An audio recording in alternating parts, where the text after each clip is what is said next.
आज तुम सबका एग्ज़ाम था एनवायरमेंटल स्टडीज़ का।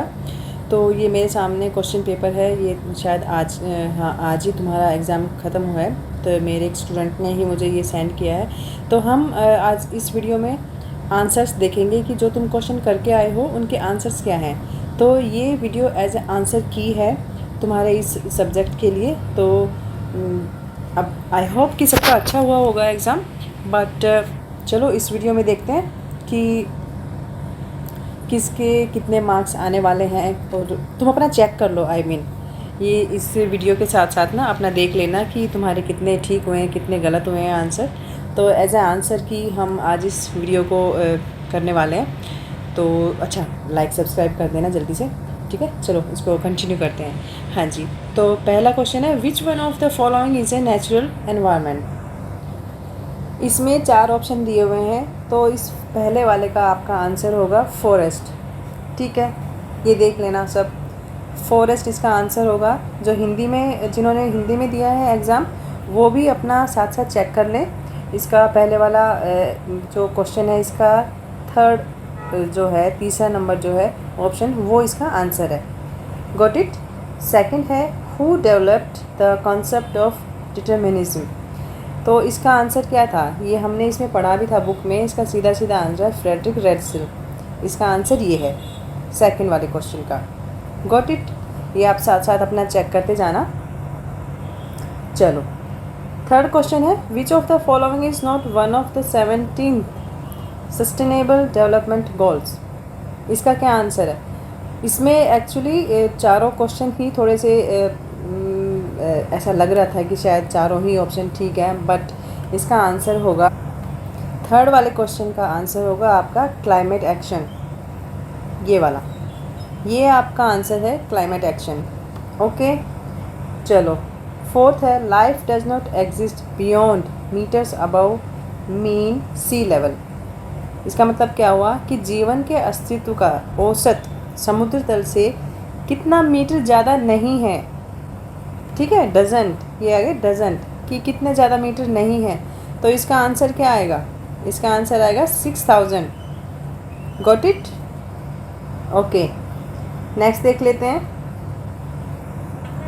हाँ जी, फिफ्थ क्वेश्चन देखो अपना कि which one of the following is placed at tropical level V in an aquatic environment.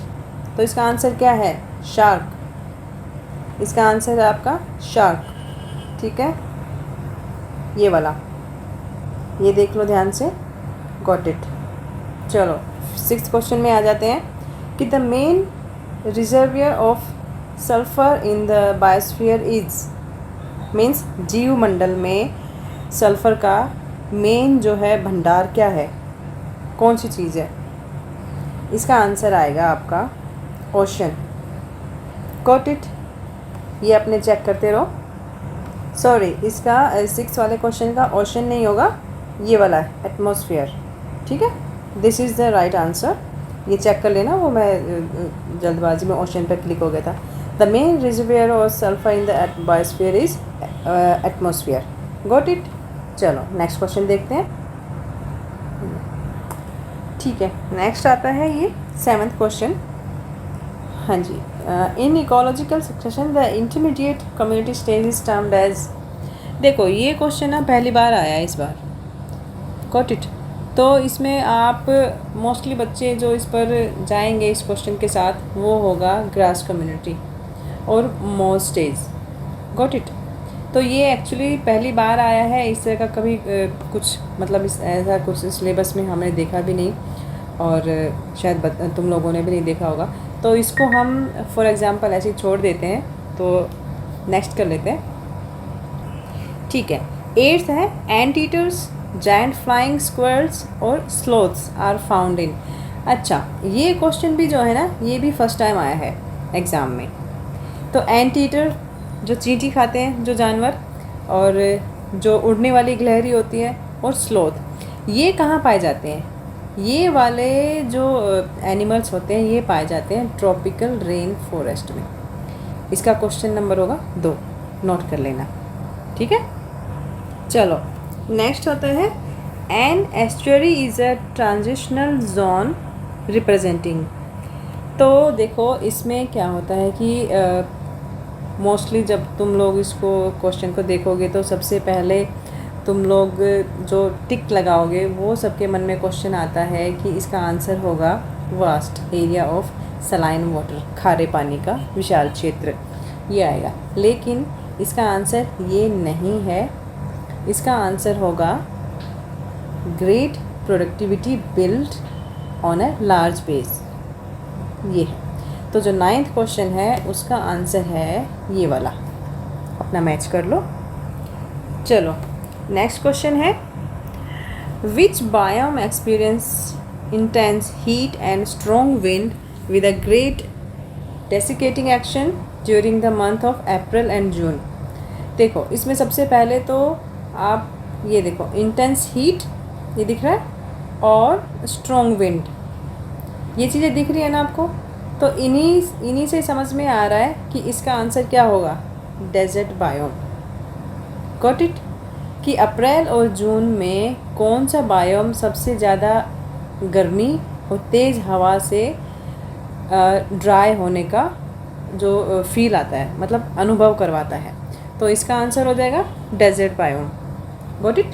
3rd question. हाँ जी, नेक्स्ट है, which of the following aquatic organism is found living at the bottom of the water moss। कि निम्नलिखित में से कौन सा जलीय जीव जल के तल पर रहने के लिए बाध्य है। तो इसमें क्या आएगा, इसका आंसर होगा फर्स्ट बेंथोस। Got it? चलो नेक्स्ट आ जाता है आपका, which of the following is a renewable resources. Answer कौन कौन से हैं इसमें? ऑप्शन हैं कोयल, पेट्रोलियम, फॉरेस्ट, नेचुरल गैस। ठीक है, तो हो सकता है तुम में से बहुत सारे स्टूडेंट इस पर क्लिक करेंगे, कुछ नेचुरल गैस पर भी क्लिक करेंगे, रिन्यूएबल रिसोर्सेज होते हैं, लेकिन इस कुछ कोयल पे भी जाएंगे। Got it? इस पर, बट इसका ये भी आंसर नहीं है, ये भी नहीं होने वाला है। इस क्वेश्चन का आंसर जो है वो होगा फॉरेस्ट। तो ये है, इसका हिंदी में कैसे बोलोगे आपके कि निम्न में से कौन सा नवीकरणीय संसाधन है। ठीक है, चलो नेक्स्ट क्वेश्चन है, the process by which solid water changes directly to vapour phase is known as. कि वो प्रक्रिया जिसके द्वारा जो ठोस जल होता है, सॉलिड वाटर जो होता है, वो सीधे वाष्प अवस्था में चेंज हो जाता है। तो इसका आंसर क्या होगा? इसका आंसर होने वाला है second. This is the right answer. चलो नेक्स्ट है कि विच of the following is not a traditional water management system in India. ये देखो ध्यान से, not a traditional water management, कि जो भारत की पारंपरिक प्रणाली का जल प्रबंधन का पार्ट नहीं है। बैम्बू ड्रिप इरिगेशन ये होता था, सबको पता है, बैम्बू के ज़रिए बांस की बूंद से सिंचाई होती थी, कुल्स होते थे, कोटिट जोहड़ भी होते थे। बट यहाँ पूछा है कि कौन सा नहीं था, प्रणाली का पार्ट नहीं था। तो इसमें से आ जाएगा स्प्रिंकलर इरिगेशन। कोटिट? तो ये है आंसर इसका। ठीक है, नेक्स्ट में आ जाते हैं। चलो फटाफट कर लेते हैं सारे क्वेश्चन। चलो, which of the following is not a measure to control soil erosion. कि इनमें से कौन सा है जो मिट्टी के जो बहाव को या उसके अपर्दन को नियंत्रित करने का मतलब नियंत्रित करने के लिए नहीं है। इनमें से कौन सा नहीं है? ठीक है, नहीं है, ये देखना है। ग्रोइंग ग्रास, स्hrubs और trees, formation of broad walls along the coast, removing the bigger trees along the slope और construction of check dams। तो इसका आंसर है 3। ठीक है, ये मैच कर लो अपना। चलो नेक्स्ट देख लेते हैं। नेक्स्ट है, which one of the following is an ecological significance of forest. तो फर्स्ट है, providing numerous life sustaining parametrical products, wood and bamboo pulps used for manufacturing of paper, checks soil erosion, support livelihood of many tribal communities। तो इसका 16वें का देख लो ध्यान से, answer है आपका 3rd, चेक सॉइल इरोजन, मिट्टी के कटाव की जांच करता है। ठीक है, ये रहने देना, इसका आंसर है थर्ड। चलिए नेक्स्ट देख लेते हैं। नेक्स्ट है crown fire takes place in the thorn forest, savanna forest, forest in the hot and humid region, और है डेंस फॉरेस्ट। क्राउन फायर क्या होता है? क्राउन फायर होता है जो ऊपर से जहाँ पे आग लगती है, ठीक है, ये जो जंगल में आग लगती है जो ऊपर ऊपर एरिया से लगती है, नीचे से नहीं लगती है, तो उसको बोलते हैं डेंस। इसका आंसर होगा डेंस फॉरेस्ट। इसका आंसर है डेंस फॉरेस्ट, घने जंगलों में, ठीक है। क्राउन फॉरेस्ट, क्राउन तो ऊपर ही पहना जाता है ना हेड के ऊपर, तो जो ऊपर आग लगती है उसको बोलते हैं। नेक्स्ट है आपका which of the following enables tribal and other forest dwellers. Next question है which of the following enables tribal and other forest dwellers. Forest right act 1986, forest right act 2006, forest conservation act 1986 and next is 1988। तो इसका answer है आपका forest rights act 2006। This is the right answer. Got it. Next देख लेते हैं। Hot spots are regions of high endemism, less species richness, less diversity, not under constant threat. इसका answer होने वाला है हाई एंडेमिज्म कि हॉटस्पॉट रीजन्स, हॉटस्पॉट किन क्षेत्रों में होता है, तो वो होता है हाई एंडेमिज्म, उच्च स्थानिकता वाले। तो इसका आंसर हो जाएगा फर्स्ट, ठीक है। हाँ जी, नेक्स्ट है which of the following has the maximum genetic diversity in India. हाँ जी, तो इस क्वेश्चन का आंसर होने वाला है, पहले क्वेश्चन समझ लो कि निम्न में से किसकी भारत में अधिकतम आनुवंशिक विविधता है, टी, टीक, वीट या मैंगो। तो आंसर है मैंगो, ठीक है। मैंगो में सबसे ज़्यादा डाइवर्सिटी है क्योंकि मैंगो की बहुत सारी किस्में होती हैं इंडिया में, तो इसलिए आंसर होगा मैंगो। चलो नेक्स्ट देख लेते हैं। चलो ये वाला जो क्वेश्चन है which one of the following is the use value of biodiversity. तो ये भी एक नया क्वेश्चन आया है फर्स्ट टाइम, तो इसको मोस्टली मैं अगर मैं इसको आंसर में देना चाहूँगी तो मैं ऑप्शनल वैल्यू में देना इसका आंसर बताना चाहूँगी, बट इसको हम बाद में किसी वीडियो में इसको मैं क्लियर करूँगी क्योंकि ये एग्ज़ाम में फ़र्स्ट टाइम आया है, तो इसको थोड़ा सा क्लियर कर लेंगे हम नेक्स्ट वीडियो में। इसको थोड़ा सा हम पेंडिंग रख लेते हैं, ठीक है। बट अगर पूछोगे तो according to me the answer will be optional value, ठीक है। नेक्स्ट क्वेश्चन है आपका which one of the following statement about biological diversity in India is not correct. ध्यान से देना, नॉट करेक्ट। तो हाँ जी, तो इसका आंसर होने वाला है सेकंड, ये वाला। इंडिया हैज़ 12 बायोजोग्राफिकल रीजन्स, ठीक है। India is one of the 12 centres of origin of cultivated plants, ये ठीक है, ठीक है। 4 biodiversity hotspots are found in India and its neighbouring countries, ये भी होता है। India has 26 recognise endemism centres, कि भारत में 26 मान्यता प्राप्त स्थानिक केंद्र हैं, बट यहाँ पे पूछा है कौन सा सही नहीं है, तो इसका आंसर होगा सेकंड वाला, ठीक है। नेक्स्ट है आपका which one of the following is non conventional source of energy. Coal, natural gas, wind energy, atomic energy. इसका मतलब क्या है, पहले ये समझो क्वेश्चन का कि निम्न में से कौन सा ऊर्जा का गैर पारंपरिक स्रोत है।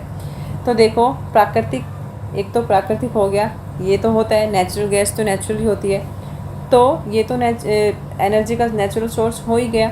एटॉमिक एनर्जी भी होती है जिसको हम दोबारा से पा सकते हैं। कोयल भी हो गया, इसको हम कर सकते हैं। इसका मतलब ये है कि कौन सा ऊर्जा का गैर पारंपरिक स्रोत है, तो जिसको हम दोबारा से नहीं पा सकते, मतलब वेस्ट अगर हो जाती है या हम उसको किसी तरह से उसका मिसयूज हो जाता है, तो दोबारा से हम जिस चीज़ों को, देखो कोयला को हम दोबारा से खनन में से जो भी है निकाल सकते हैं, एटॉमिक एनर्जी बना सकते हैं, नेचुरल गैसेस भी बन जाती हैं, बट विंड एनर्जी ऐसी होती है जो एक गैर पारंपरिक स्रोत है, ठीक है। इसका आंसर हो जाएगा थर्ड। चलो नेक्स्ट देखते हैं।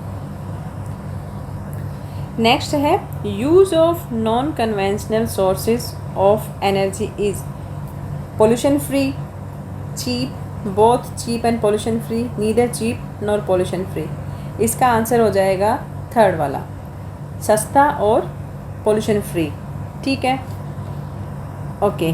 नेक्स्ट है, नेक्स्ट क्वेश्चन है, the most suitable fuel for a fuel cell is, कि ईंधन सेल के लिए सबसे उपयुक्त ईंधन कौन सा है? Nitrogen, carbon dioxide, water? नहीं, इसका जो आंसर होगा वो है हाइड्रोजन। तो hydrogen is the right answer. Sludge gas largely consist of carbon dioxide, sulphur dioxide, hydrogen sulphide और मीथेन। चलो जल्दी जल्दी कर लेते हैं। 26 का हो जाएगा आपका मीथेन। 26 वाले क्वेश्चन का आंसर है मीथेन। चलो, artificial insemination is use for elephants. इसका आंसर है एलिफेंट्स। नेक्स्ट है, fostering as a conservation technique is found successful in whooping crane. ये आपका आंसर है, नोट कर लेना।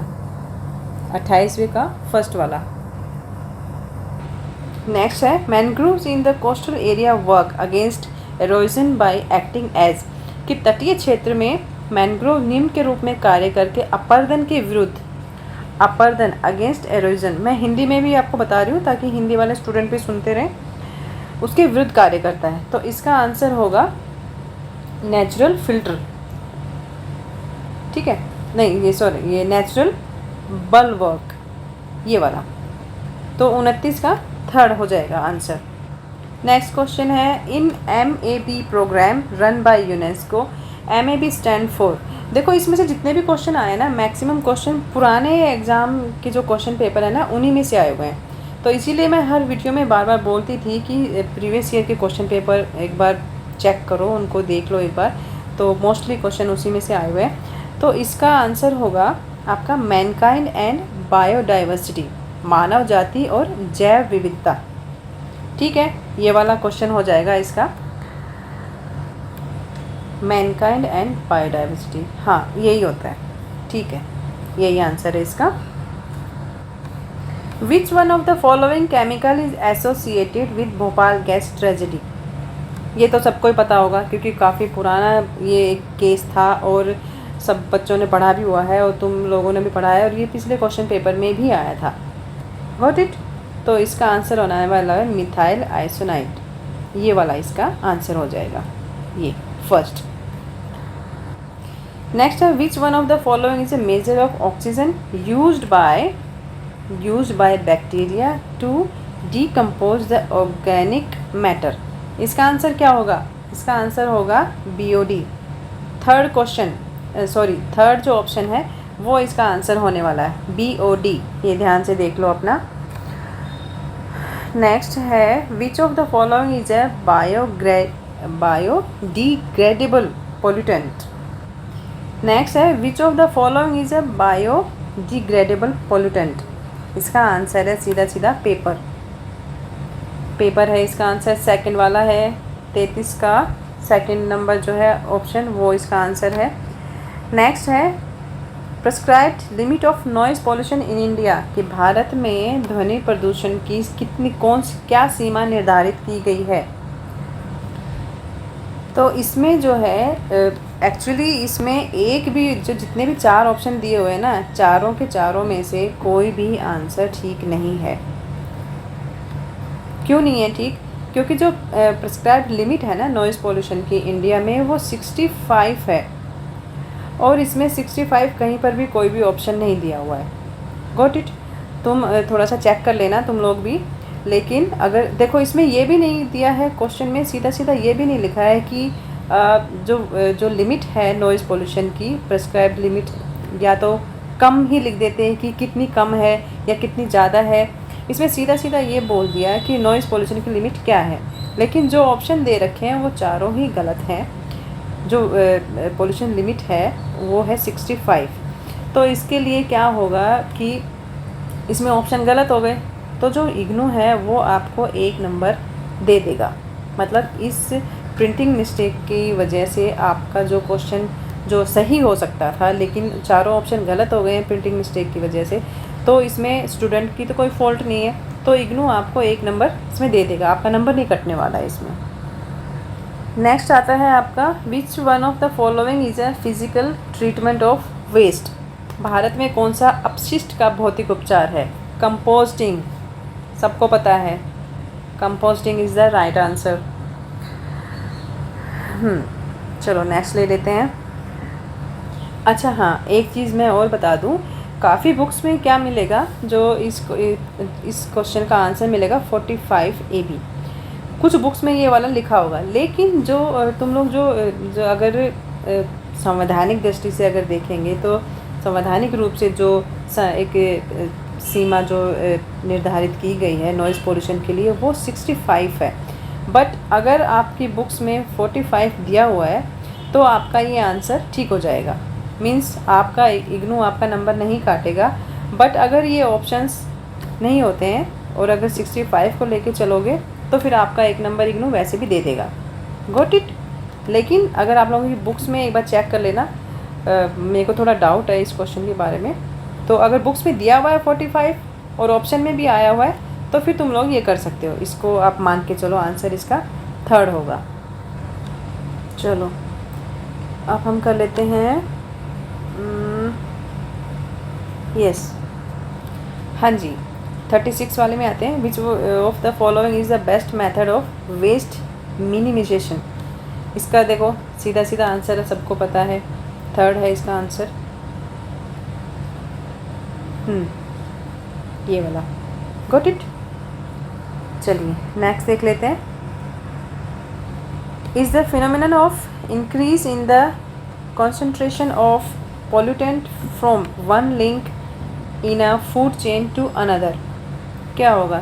सीधा सा है, बायो, कहाँ गया, bio magnification, this is the answer. आगे आ जाओ, फटाफट कर लेते। ये भी नया क्वेश्चन है, इसको देखो हिंदी में मैं बता देती हूँ कि खाद्य श्रृंखला, सॉरी ये नहीं, ये तुम्हारा 37 ये वाला, ये नया क्वेश्चन है कि खाद्य श्रृंखला में एक कड़ी से दूसरी कड़ी में प्रदूषक की सांद्रता में वृद्धि का प्रक्रम। हे भगवान, इतनी शुद्ध हिंदी, मतलब इंग्लिश का अगर ये ऑप्शन में ना हो तो शायद मैं तो मीन्स समझ नहीं आएगा। मैं अपनी बता रही हूँ कि इतना हिंदी प्योर समझ नहीं आती कई बार, तो इसलिए इंग्लिश का ये देखना पड़ता है थोड़ा सा। तो इसका आंसर हो जाएगा बायो मैग्निफिकेशन, ठीक है। चलो जी, the pH value of rainfall of 4 places ABCD are given below, identify the place which had the acid deposition. First वाला है 38 का आंसर है फर्स्ट। 39 में आ जाओ। नेक्स्ट है, which day is observed as the international day for the preservation of ozone layer. ये देख लो, ये तो सबको पता ही होगा। इसका आंसर है 16 सितंबर, international day for the preservation of ozone layer, ठीक है। 16 सितंबर लगा लो। चलो नेक्स्ट देख ले।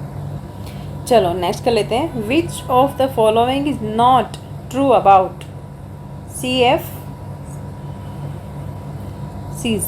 इसका हिंदी में मैं बता देती हूँ कि निम्नलिखित में से कौन सा CFCs के लिए सत्य नहीं है।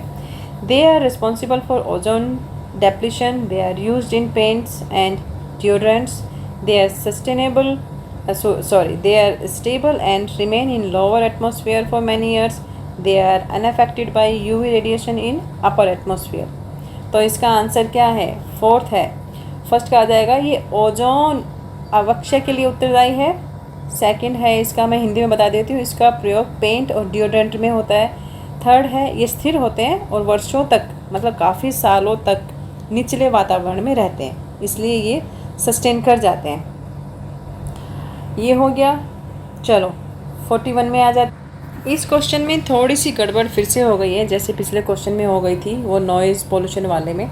इसमें क्या है कि जो रियल आंसर है, जो इसका आंसर है वो है 1986 होता है आंसर, ठीक है।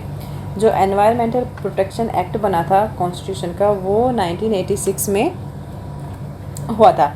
तो बट जो ऑप्शन है वो 76 आ गया, 85 आ गया, 80, 87 मीन्स 1986 तो बीच में ही रह गया ना, बट ये ऑप्शन कोई नहीं अगर, तो इस क्वेश्चन को हम छोड़ देते हैं। हाँ, मार्क्स आपको मिल जाएगा इग्नू की तरफ से, गॉट इट, कटेंगे नहीं नंबर। चलो 42 का है, NBA has been set up under the wild life protection act, forest conservation act, biodiversity act या एनवायरनमेंट प्रोटेक्शन एक्ट, कि NBA के तहत स्थापित क्या किया गया था, वन्यजीव अधिनियम या वन संरक्षण अधिनियम या जैव विविधता अधिनियम या फिर फोर्थ है एनवायरनमेंट प्रोटेक्शन एक्ट।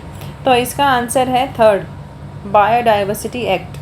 ठीक है, हाँ जी। नेक्स्ट है, which of the following is not a part of conservation projects of endangered species, मतलब कि निम्न में से कौन सा लुप्त प्राय प्रजातियों की संरक्षण परियोजनाओं का हिस्सा नहीं है, नहीं है ये बताना है। तो इसमें से क्रोकोडाइल, कैमल, एलिफेंट या लॉयन, तो इसका आंसर है लॉयन। ठीक है, ये ध्यान दे लो, अपना चेक करते जाओ अपना और टैली कर लो।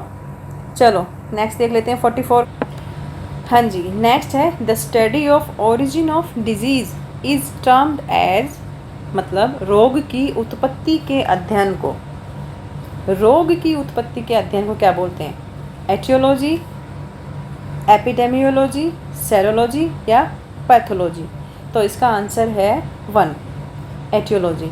एटियोलॉजी के अंतर्गत ही किसी भी रोग की उत्पत्ति कैसे होती है उसका अध्ययन इसके अंतर्गत किया जाता है। तो आंसर हो जाएगा आपका एटियोलॉजी। नेक्स्ट क्वेश्चन है, which of the following is a genetic disease. Genetic disease होती है जो आनुवांशिक, मीन्स जो एक पीढ़ी दर पीढ़ी जो एक बीमारी जो होती है, जो भी रोग होता है वो चलता है। ठीक है, इसमें ये पूछा गया है। तो इसमें मलेरिया नहीं हो सकता, मलेरिया मच्छर से होता है।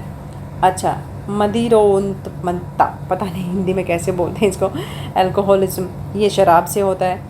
डायबिटीज़ दिया है इन्होंने, 2 ऑप्शन और दिए हैं, डायबिटीज़ और एक है मंगोलिज्म। देखो डायबिटीज़ जो है जेनेटिक डिजीज़, अगर हम इसको ऐसे, तुम अगर इस क्वेश्चन को ऐसे पढ़ोगे कि आनुवांशिक रोग, ठीक है, आनुवांशिक रोग होता है जो पीढ़ी दर पीढ़ी चलता है, बट आनुवांशिक प्रभाव के दौरान प्रभाविक रूप से अगर आप इस क्वेश्चन को लोगे तो आंसर आएगा डायबिटीज़। बट इसमें जेनेटिक डिजीज़ पूछा है कि आनुवांशिक रोग कौन सा है, तो आंसर इसका है ये भी नहीं है, डायबिटीज़ भी नहीं है, अल्कोहलिज्म भी नहीं है। Fourth option is the right answer for 45 question. Next है, which of the following is a geological disaster, कौन सा होता है, flood, heat wave, forest fires या लैंडस्लाइड। ये तो सबको पता ही होगा, landslide is the right answer. ठीक है, चलो नेक्स्ट देख लेते हैं। Chandi Prasad Bhatt was associated with, ये तो पता ही होगा, बहुत फेमस चिपको मूवमेंट से रिलेटेड था। चिपको मूवमेंट था जब वो ट्रीज़ को काटने की बात थी, तो उस ट्रीज़ को बचाने के लिए ये मूवमेंट चला था। तो इसका आंसर है चंडी प्रसाद भट्ट। ये आप लोग याद रख लो इस नाम को, Chandi Prasad Bhatt. He was associated with Chipko movement. Chipko movement हुआ था ट्रीज़ को बचाने के लिए, ठीक है, ये मूवमेंट हुआ था। चलो ये हो गया। अब आ जाते हैं 48 में। Which of the following views consider nature as mother and cannot be tamed. तो इसका आंसर है इंडियन व्यूज़। ठीक है, कि कौन सी विचारधारा नेचर को एज अ मदर टर्म में यूज़ करते हैं, कुछ इस तरह का आंसर बनेगा। तो इंडियन व्यूज़, भारतीय विचारधारा, भारतीय विचारों में। ठीक है, नेक्स्ट क्वेश्चन है, environmental decision that affect certain ethnic groups represents. हाँ जी, 49 का है, environmental decision that affect certain ethnic groups represents. देखो इसको अगर हम हिंदी में पढ़ेंगे तो इसका मतलब होगा कि पर्यावरणीय निर्णय जो कुछ जातीय समूहों को प्रभावित करता है। जातीय समूह का मतलब क्या हो गया कि नस्लों के आधार पर, मीन्स ब्लैक और वाइट के जो मतलब स्किन कलर होता है उसके बेस पर, तो इस तरह का ये क्वेश्चन बनता है। तो वैसे तो थोड़ा सा ये डिफ़िकल्ट सा है, और जो 4 ऑप्शन दिए हैं इनमें से कुछ भी राइट तो मेरे को कुछ भी नहीं लग रहा है इनमें से। बट हाँ, अगर तुम लोग अगर मैं अपने आइडियाज़ इसको बताना चाहूँगी तो मैं इसके 4th आंसर के साथ जाना चाहूँगी, सोशल इनइक्वालिटी। कि देखो, इकोनॉमिक इनइक्वालिटी नहीं हो सकता, प्रोसीड्यूरल इनइक्वालिटी नहीं हो सकता, ज्योग्राफिकल इनइक्वालिटी नहीं हो सकता, सोशल इनइक्वालिटी हो सकता है, क्योंकि वो स्ट्रेट और ब्लैक वाला जो कॉन्सेप्ट है वो यहाँ पर आ जाता है। लास्ट में आते हैं ENVIS centres as established by. ENVIS centres are established by ministry of education, government of India, कि शिक्षा मंत्रालय भारत सरकार के लिए हुआ था, या एक तो ये ऑप्शन है, या ministry of science and technology, government of India, विज्ञान और प्रौद्योगिकी मंत्रालय भारत सरकार, क्या इसके लिए हुआ था, ये देख लो तुम। थर्ड है ministry of environment, forest and climate change, government of India.